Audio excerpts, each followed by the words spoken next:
it's like you said. There's there's no moment of, oh, I'm awake and now the dream is going to start. It's very much sort of like starting during the incident, which is and then kind of, it's a very end-to-end dream. So it starts during the incident and it ends sort of like almost mid-incident, to be honest, because it's almost like, I don't know what happens to me after that. Do I get beaten to death? Does someone come and save me? Or like I wake up sort of like during the beating. So and I think we're going to get to that too, but it's very significant, in my opinion, that the dream does end mid-attack versus, you get slapped around a bit and then the thing disappears, or it escalates to a point where you feel your life could be threatened and then you wake up, that kind of thing. It's just, so there's, it's very much what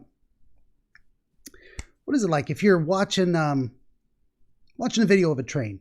You could watch a video of a train where it starts from a dead stop, picks up speed, and then arrives at the depot and decelerates and comes to a complete stop. Or you can watch a video, the moment the video starts, train's in motion, full speed, and it's just happening, and the video ends before it arrives at the destination. So that's what we've got. We've got this truncated process in motion view of what you're attempting to conceptualize in your childhood brain there. So that's, again, nope, no idea what it means, not yet, but looking at it from that angle. So a lot of these things I start saying to people is to get your brain, let it start percolating. But this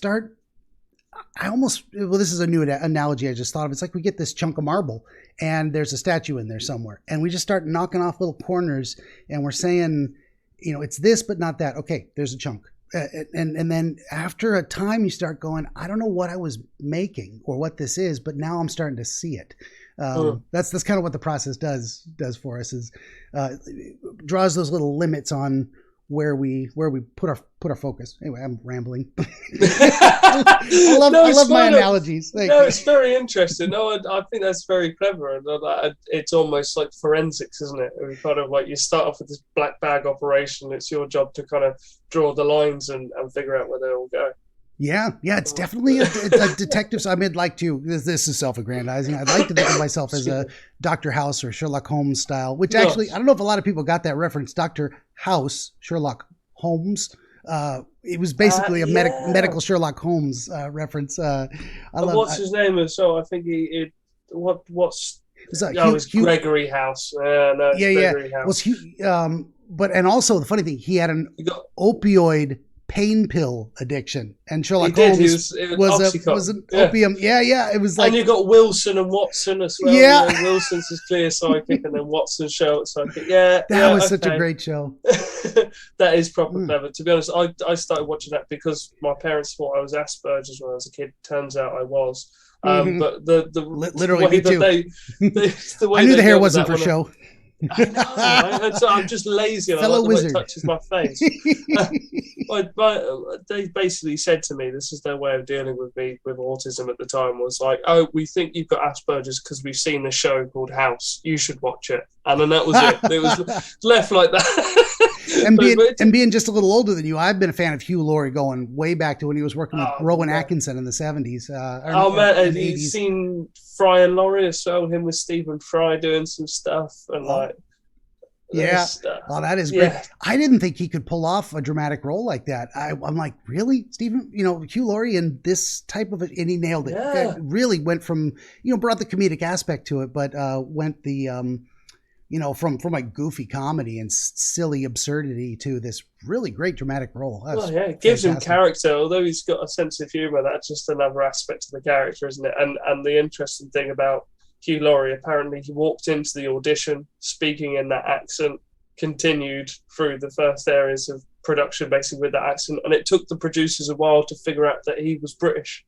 Right? That's always impressive. That's always impressive to me too. When a Yank can pull off a good British accent, and when a person from the United Kingdom can pull off say like a Southern accent, that kind of thing, where it's like, it's not just American, it's like a dialect of American. Nails it. That's impressive. And then to me, never know, because I've never heard the person speak. Oh man, I wish I'd come on with a Welsh accent or something now.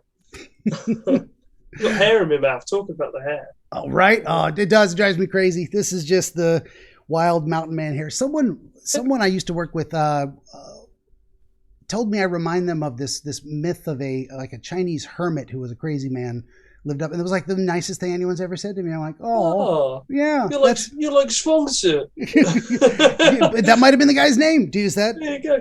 Is that the Chinese mystic hermit?